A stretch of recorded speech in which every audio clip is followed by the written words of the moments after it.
मस्त पकौड़ी बनाए बाहे तू। इतना गजब आवता, कितना टेस्ट आवता है ये पकौड़ी में। इतना मज़ा आवता है ये खाए में कि मज़ा आ ही जाता है। ऐसा लगता कि खाते जाए खाते जाए खाते जाए।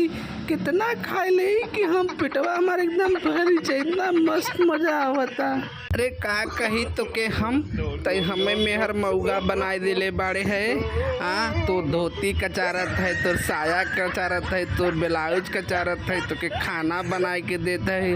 हम तब बियाह कई के बड़ा पछतात है। का कही तो के हम तो इतना परेशान हो गया है कि तो के हम छोड़ू नहीं सकी। इतना हम परेशान तो से हो गया है। का कही तो के हम मन करत तो के खूब लतियाए देई। तो इतनी हरामी है ये है। का करी हम?